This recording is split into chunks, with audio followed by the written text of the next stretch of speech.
Fahombiazana amin'ny ankapobeny no amehezana ny asa vitan'ny Fandaharan'Asa PLAE IV nandritra ny 5 taona niasana tao amin'ny faritra 4 dia Iorombe, Matsiatra Ambony, Amoron'i Mania ary Sofia. PLAE Fandaharan'Asa Iadiana amin'ny Fikaohan'Ny Nofon-Tany eo ambany fiahian'ny Ministère ny fambolena sy ny fiompiana ary famatsiam-bolan'ny Governemanta Alemana amin'ny alalan'ny KFW sy ny Governemanta Malagasy. Iaraha miasa amin'ny Ministère ny tontolo iainana sy fampandrosoana lovain-jafy ary ny Ministère ny fanajariana ny tany sy ny fiahian'ny fananantany. Maro ireo asa natao ho fitantanana maharitra ny harena voajanahary sy ho fampiroboroboana ny famokarana izay mamaly ny velaran-tany fahasivy dia ny fahavitantena ara-tsakafo sy ny velaran-tany fahafolo fandrakofana ala any Madagasikara.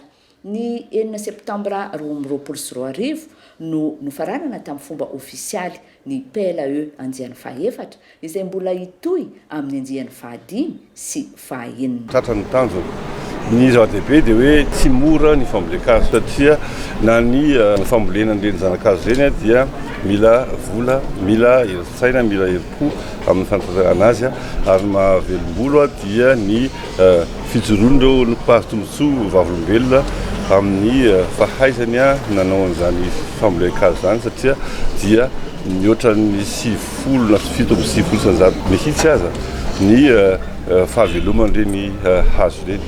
Tsy fambolena-kazo ihany satria ny hazo eo amin'ny 4-7 taona vao mamokatra fa tsy maintsy ampivadiana amina famokarana zany na voly fihinam-bo na reo voly aingam-piodina mba ahafahan'ilay tantsaha na ilay olona mitsitaka sady mandrapiandra ny fivoaran'ilay fitombon'ny hazo ny tombotsoa azo amin'izany fambolena sy fampiarana teknika izay nentin'ny PLAE izay.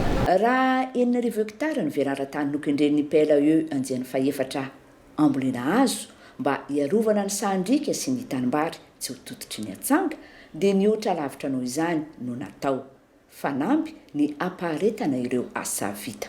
Ny tratra amin'izao fotoana izao dia 407 hektara no voavioly hazo.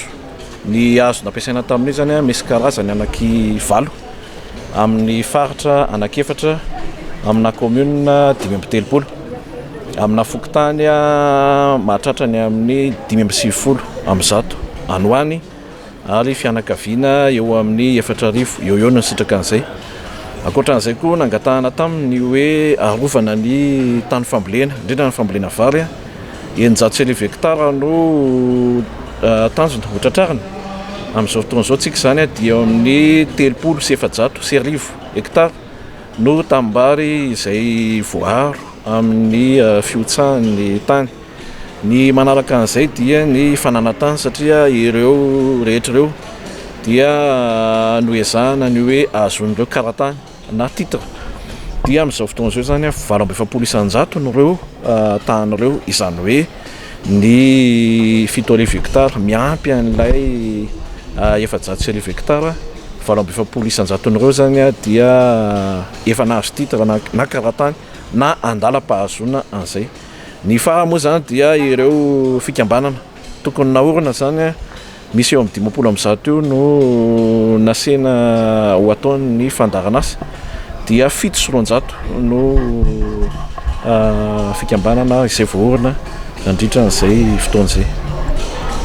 Ny fanamby mipetraka zany dia ahoana no ampaharitra an'ireo zava-bita ireo indrindrandrindra ny fambolena-kazo mba aniry ary indrindrandrindra ihany koa hitombo satria misy efa fahaiza-manao nentina namena an'ireo olona ireo amin'ny famokarana zanakazo ary amin'ny fambolena hazo.